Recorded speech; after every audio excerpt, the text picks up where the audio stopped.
All right, Clappy, there is one piece that comes into play when building an efficient backswing, meaning Absolutely. it makes it easier to achieve that quality impact that you see with the Tour Pro. It's all about the wrists, isn't it? Absolutely. And understanding how the wrists work and how the wrists move in the backswing is one of the most important things, in my opinion, to getting a better golf swing. If we understood and you taught wrist angles as the first priority to beginners and amateurs, there'll be a lot better golfers. Yeah, and I feel like it is sometimes just such a misunderstood and not talked about concept, right? Because the wrists are your one point, or the closest point of connection aside from your hands, to the club face. Yeah. The club face is the one piece that hits the golf ball. So you could have everything perfect, and I mean functional, proficient, you've pivoted well, your body's nice and centered, your arms are structured, you've got some width, and then all of a sudden I do this with my wrists. Well, that is going to have way more of a detrimental influence on your ball striking than maybe one of those other elements not being as precise. So wrist angle is so important. Yeah, fixes the club face. Yeah. Club face is king. Yeah. You know, if we fix the club face, then we know that we're going to be getting golfers better a lot quicker, rather than just worrying about fundamental, oh, you're not rotating your hips. Yeah. Get Shallowing a club face better. Yeah, get a club face better. You'll get efficient golfers. Yeah. So let's walk through Yeah. the first initial movements of how the wrists actually need to work in regards to the orientation and some checkpoints that the players at home can observe to then manage themselves. Certainly. So, as we spoke about just now, the wrists and the club say moves first, and the sequencing of it in the backswing is important. But if you understood in the takeaway how your wrists move and how that affects how the club moves in the takeaway, due to how the wrist angles change and what couple motions come with the wrists, you're going to be a lot better. So there's elements that make the club go up, there's elements that make the club go side to side, you know, and forward and back. Yeah. So during the takeaway, if you just set up there with your hands together there, Kerrod, for me.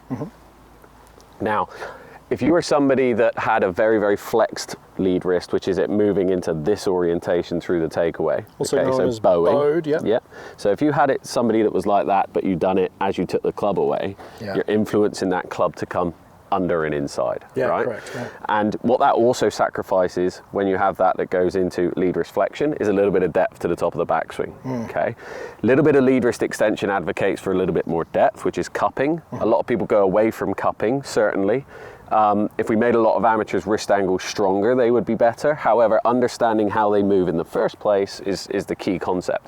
So now if you just put the club in between your hands, don't grip it, but just have that same wrist orientation that you just had then, right?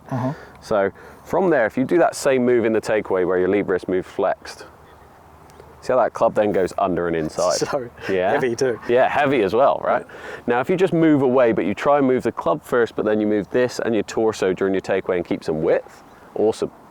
Now that club face is nice and square to the back line, and you're creating the adequate width through the golf swing, right? From there, then, you can see that lead wrist is a lot flatter rather than moving bowed. And interesting you say that is that at address, Yeah. you'll note that the majority of professional golfers will have a slight cupping of their wrist. Now, Absolutely. there is not so much of a conscious flattening of the wrist. What actually occurs is the weight of the golf club through the motion, and due to the club head moving before really anything else, that will encourage the wrists to flatten. Certainly. So as I pivot, the weight of that club causes a flat left wrist. And if you need to understand as well, this is a very key concept in the terms of grip. Yeah. If you're somebody that hasn't got a quote unquote in brackets neutral grip, you need to understand what that affects with your wrist angles through the golf swing. It makes it a lot easier for me when somebody comes in and they've got a super strong grip, which means a really extended lead wrist, right? So strong grip with a very weak lead wrist, shall we say, okay, equals a neutral club face at the top of backswing, right? So understanding how your wrist should work in accordance with your grip as well is important to building that fundamentally good backswing, right? So again, if your lead wrist is going to move super cupped in the takeaway, let's do the opposite. So if you've got a quote-unquote neutral grip, but your lead wrist moves very cupped, you see how straight away then the that club stays outside the hands. Move out a lot. Good. Yeah. Good. And we see variations of that with a lot of players, right? Yeah. And at the end of the day, the aesthetic of where that club head is, you can see how much that changes just from me going from a bowed state to a cup state, flexed, and bowed, and also look at that face angle. But at the end of the day, if I have a neutral grip, whatever that face looks at the top, it's just going to match essentially what we see. Okay? 100%. Weak grippers, you want to see a lot more of a strong lead wrist, say bowed. Yep.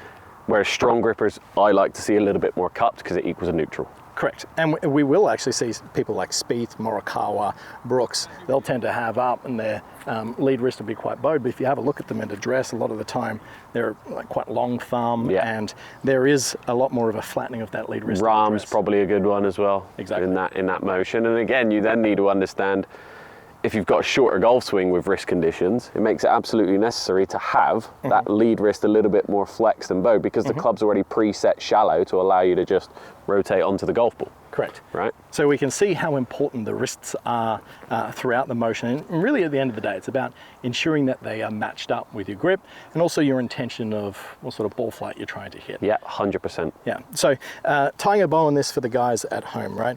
At the end of the day, what needs to happen is that club head does need to move first before the rest of the motion. You never want to try and take the wrists out. We get that quite a lot. It's the only thing connected to the club. Yeah, exactly. Well, your hands and then... You're not going to really take too much or be able to generate too much speed and power doing this number here. Correct. Yeah. Correct. So what I'm going to do is I'm just going to start to introduce a little bit of a waggle. Yeah, and I think feeling that the weight of the club head is apparent, that means I've got a functional grip pressure, and also I'm loosening up those wrists to work in whatever manner they may relative to my grip at address. Let's put this all together, see how that club face comes out. Nice awareness there, relaxed. Good there, bud. Little push draw, mate. Love it. Cheers.